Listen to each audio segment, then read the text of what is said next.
శాంతియుతంగా నిరసన చెప్పేటటువంటి కార్యక్రమానికి మేము సిద్ధమవుతున్నాం. మీరు సాధ్యమైనంత త్వరలో ఈ కేసులు రిజిస్టర్ చేస్తారా, యాక్షన్ తీసుకుంటారా, అది వేరే అంశం.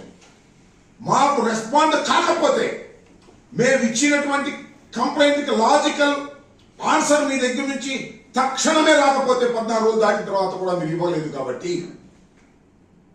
నేను కంప్లైంట్ ఇచ్చినటువంటి పట్టాపురం పోలీస్ స్టేషన్ ముందు కానీ, లేదా గుంటూరు జిల్లా ఎస్పీ గారి ఆఫీసు ముందు కానీ, లేదా డీజీపీ ఆఫీస్ ముందు కానీ నేను స్వయంగా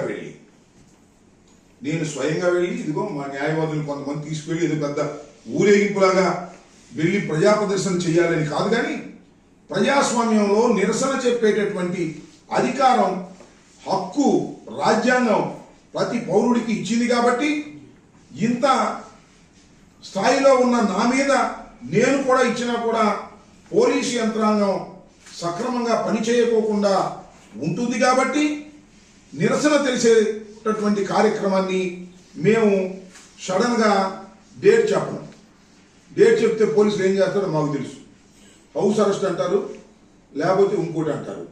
అందువల్ల మీరు నేనే, మా న్యాయవాదులు ఉన్నారు, మా ఇంపార్టెంట్ లీడర్స్ ఉన్నారు, 4 5 10 మందిమో డీజీపీ ఆఫీస్కో, ఎస్పీ గారి ఆఫీస్ ముందుకో, లేకపోతే పట్టాపురం పోలీస్ స్టేషన్ ముందుకో వెళ్ళి కామ్గా ఇలా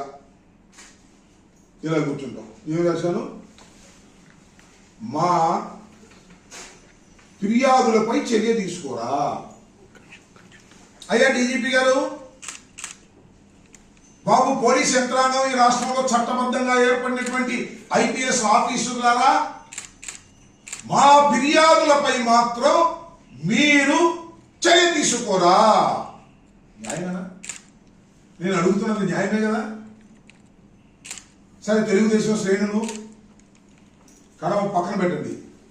ధర్మాన్ని కోరుకునేవారు సపోర్ట్ చేస్తారా లేదా? మేము ఇచ్చాం ఫిర్యాదులు. ఆ ఫిర్యాదులు రిజిస్టర్ చేయకోకుండా మీ దగ్గర పెట్టుకోవడం సమంజసం కాదు.